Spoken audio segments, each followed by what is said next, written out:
Hello gamers, welcome to another episode of Let's Play Darkest Dungeon 1 Bloodmoon difficulty bosses walkthrough. This time I am bringing you the final Darkest Dungeon, number 4.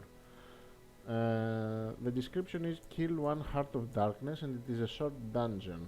Basically, it is the last boss of the campaign and there are no creatures, no nothing, it's only the last boss. So let's see what combo we're going to use. I like to take a Hellion, a Houndmaster, who should be a good one, like this guy, Fairweather Fighter and balanced, yep. We want a Jester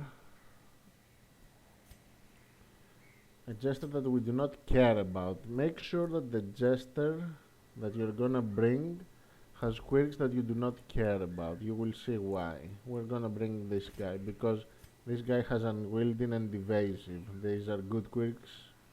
I want to keep them. So we're gonna bring this one and one Vestal. The Vestal should also have quirks that you do not care about. This one has hard skin and evasive. This one is deadly and nothing else. This one is unerring. This one is tough. I guess this one, yeah. We'll bring this Vestal. Let's check their skills. Yeah,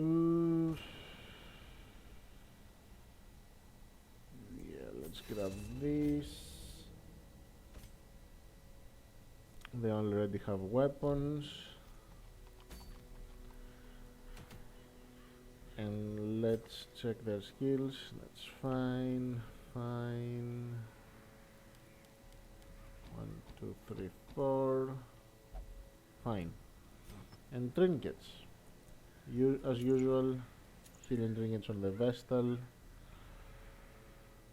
We want this time on the Jester we're gonna equip a trinket that we have in our inventory but we never used before. It's the Bright Tambourine. It reduces the stress that he has, that he gets, and it boosts our stress skills by 20%. Very useful if the fight that you're going to have to deal with gives you a lot of stress. You could have used it in other situations before, in other bosses if you wanted to. I just don't find it that useful, other than the Heart of Darkness. And the Martyr's Shell for the extra hit points. We want everyone to have over 40 hit points if possible. Damaging trinkets on our DPSers.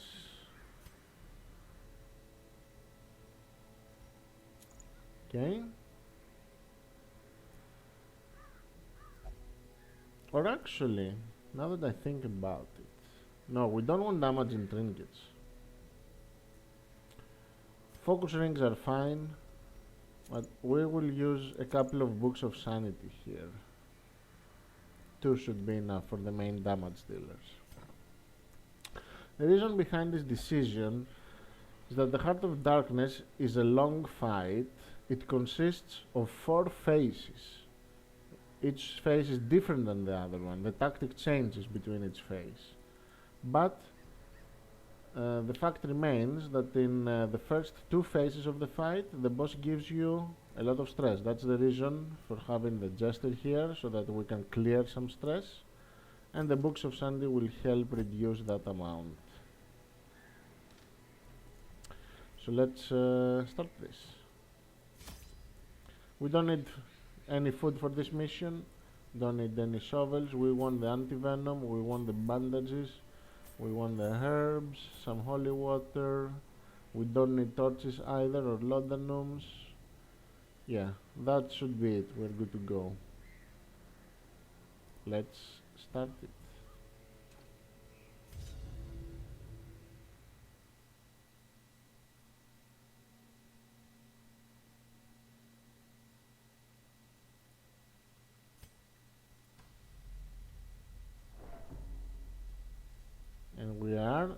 universe. In all my terrible researches, what I sought was a glimpse behind the veil, a crumb of cosmic truth. I found it here, and in that moment of brain-blasting realization, I ceased to be a man, and became a herald, an avatar of the crawling chaos.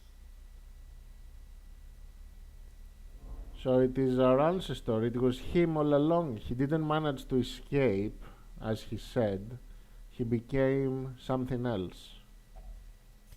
Life feeds on life. In your petty pursuit of family redemption, you consume those who rally to your cause, and in so doing, you strengthen the thing, accelerating the end. This is as it should be. It is why you are here.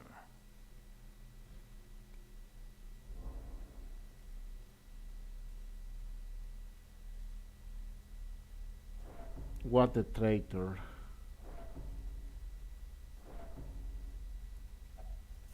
We are chained here forever, you and I, at the end of the world. Free yourself, rouse the thing, and embrace the ineffable cosmic hideousness that lives within us all.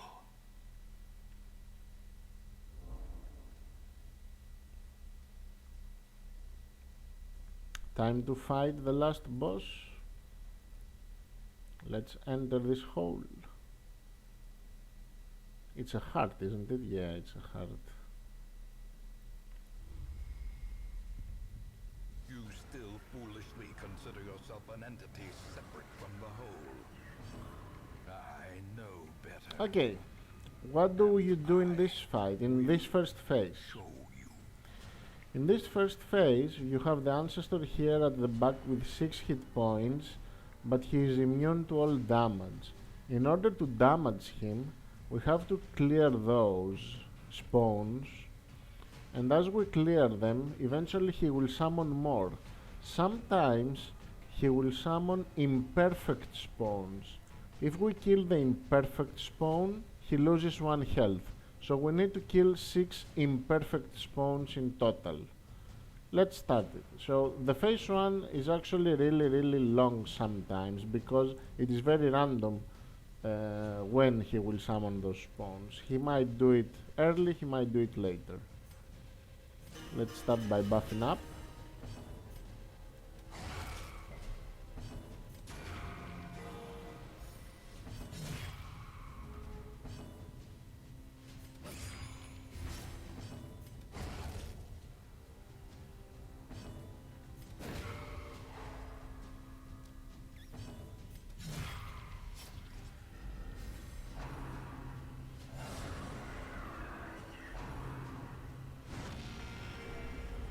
As you can see, he puts stress on us, and he heals them as well. He acts as a vestal, really.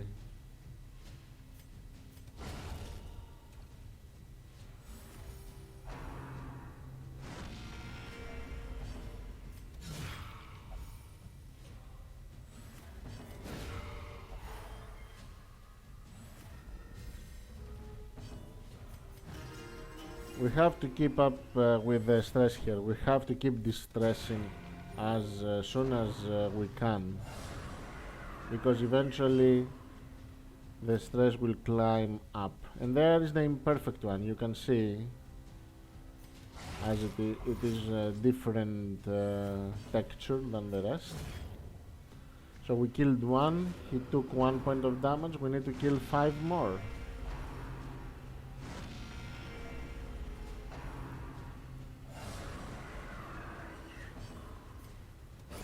Our stress is low, so we can do some damage with a jester.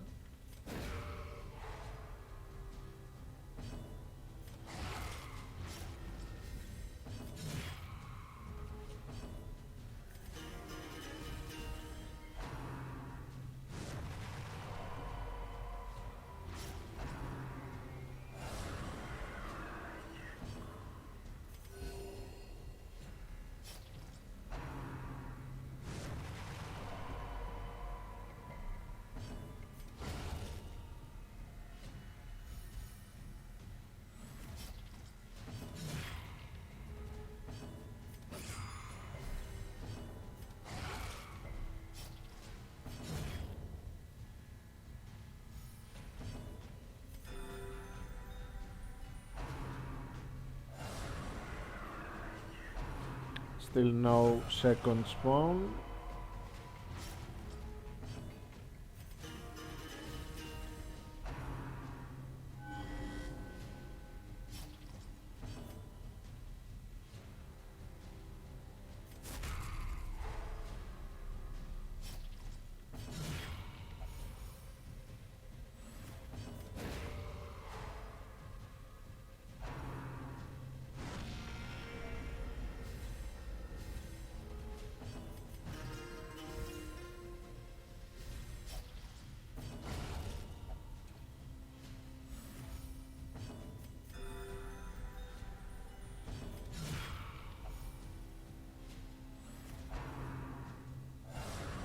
Ah, very nice.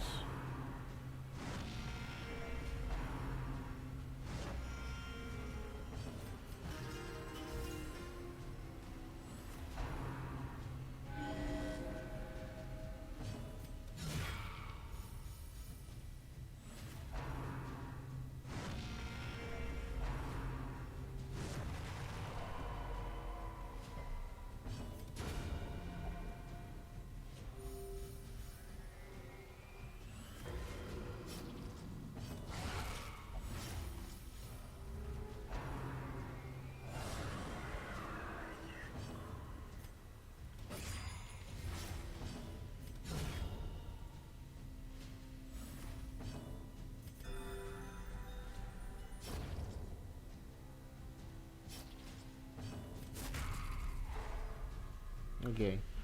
He will summon two now. Maybe they will be... Yeah, one of them was imperfect. That's good.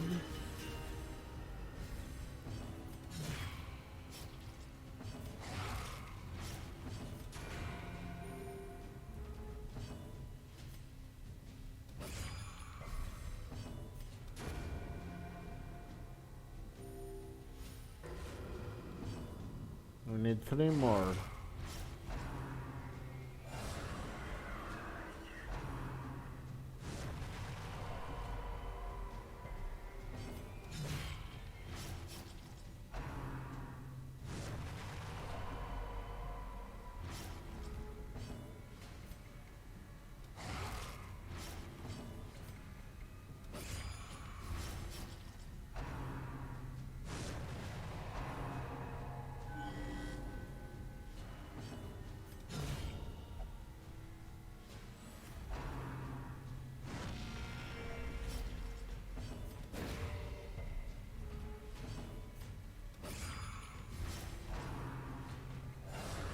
There's another one.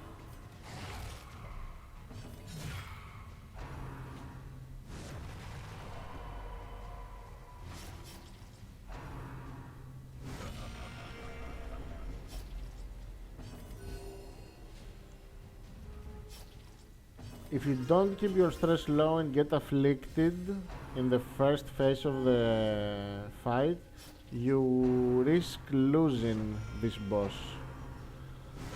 Because, as I said, he has 4 phases, so if you reach 100 stress from the first phase, you will most likely have a heart attack in the later phases of the encounter.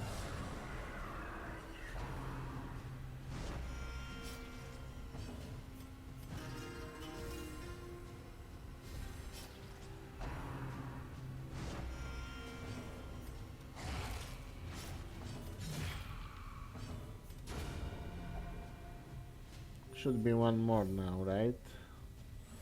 Yeah, just one more.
Come on, summon the last one.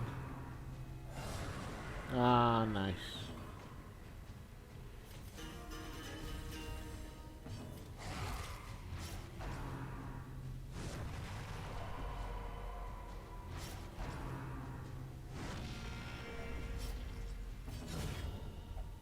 There we go. Phase 2 starts now.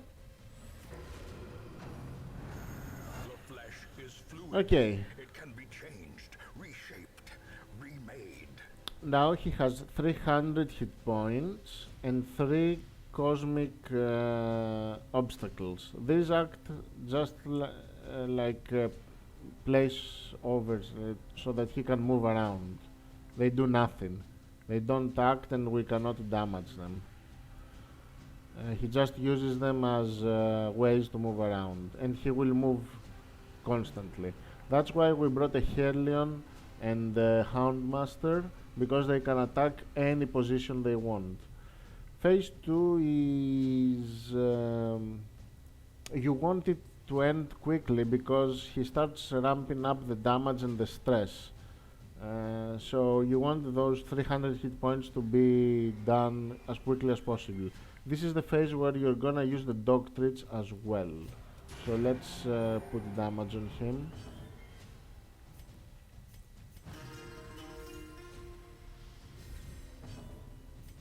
And use the doctrines.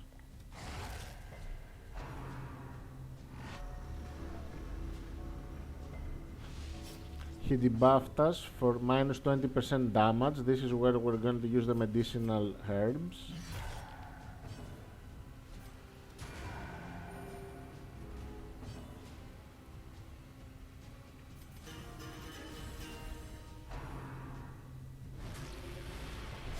Yeah, as you can see, he does damage to everyone and bleeds and all that nasty stuff. So we want this phase to last as little as possible.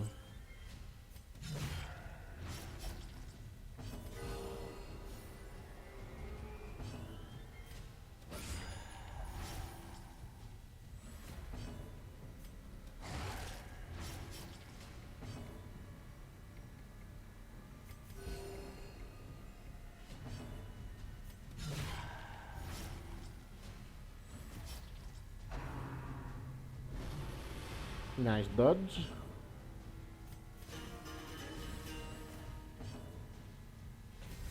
Second dog treat.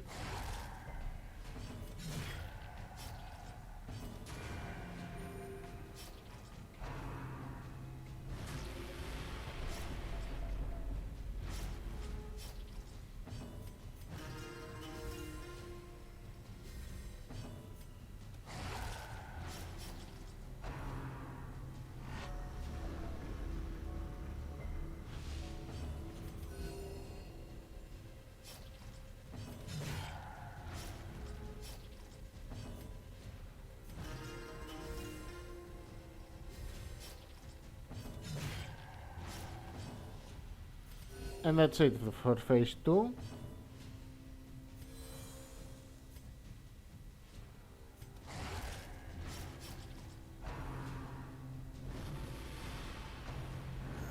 The flesh is immortal. It is Phase 3. undying. Pray it does not take too hideous a form. On phase 3 he has 1 act per round and 227 hit points.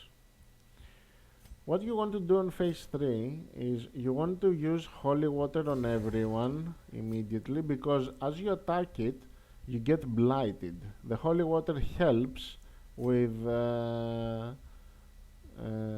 making you resist the blight.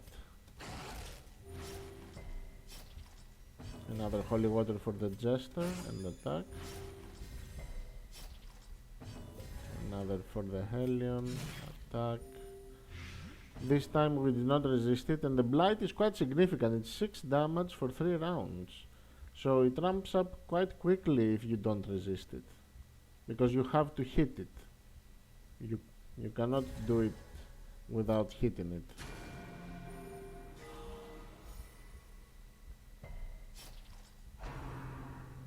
And his action is it puts blight on everyone. So this phase you have to deal with quickly as well. But if you do holy water on everyone, you should be fine.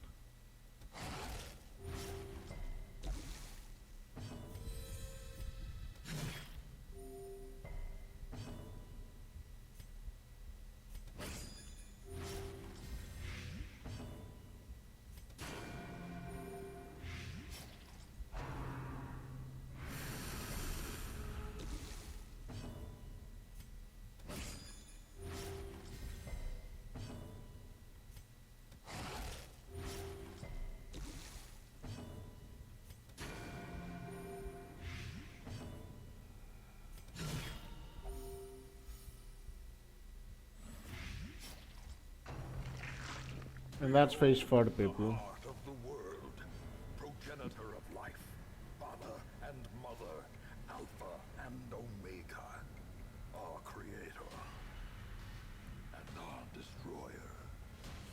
So this is the heart of darkness itself. We kill this heart, we win. Or do we? Let's see. Let's see what happens.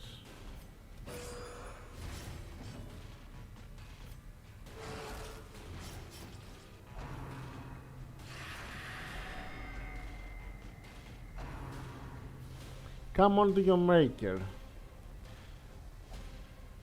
This means that whoever we choose will die. We cannot avoid it. He does it twice in this last phase. You want to choose the Vestal first because he's the lowest damage dealer. Basically, you have to burn him down. Goodbye, Vestal. And that's the reason why you brought these, the Vestal and the Jester, with quirks that you did not care about, because in the end you have to sacrifice them.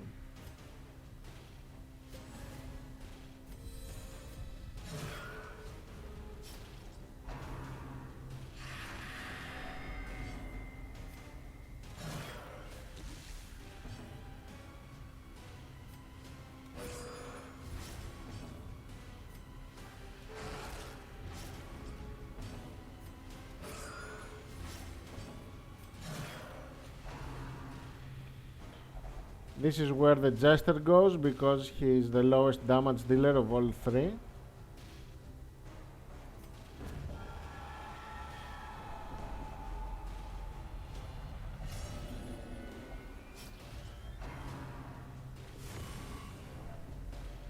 Yikes.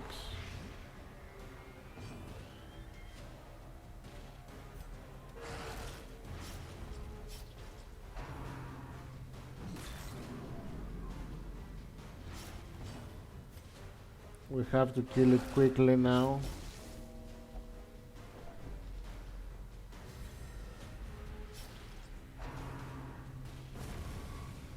Oh no! Looks like I'm gonna die.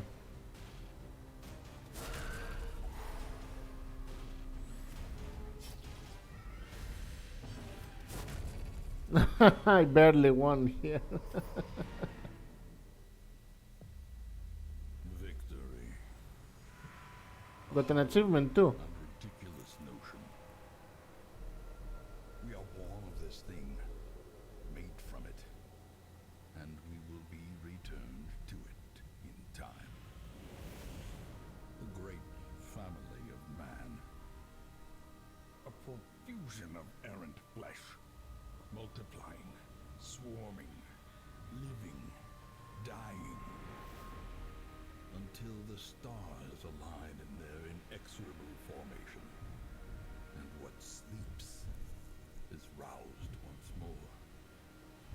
To hatch from this fragile shell of earth and rock, and bring our inescapable end.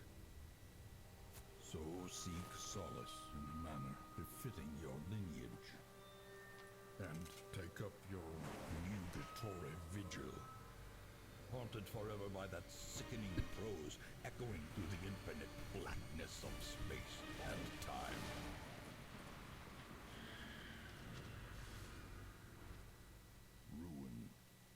has come to our family. Okay, so if you did not understand what happened, basically it is the cycle of life and death. No matter if we kill this creature or not, the outcome is the same. It will respawn again because life is a cycle. And everything went back in time, as you saw there. The Hamlet was, even though I upgraded it, it started returning to the original state where it was a hovel or something, and everything starts again with a letter. It's a cycle. That's why we can keep playing, actually. But yeah, that was it for the Darkest Dungeon 1. Hope that you enjoyed it. It's not going to end there. I have two more bosses to show. One is the Viscount, the other is the Countess, and it will be the end of the Let's Play, people. I will see. No, wait. We have the champion bosses as well. Yeah, it's the Viscount, the Countess, and the rest of the champion bosses. So, yeah, stay tuned for the rest of the episodes. I will see you then. Have fun in your playthroughs, people.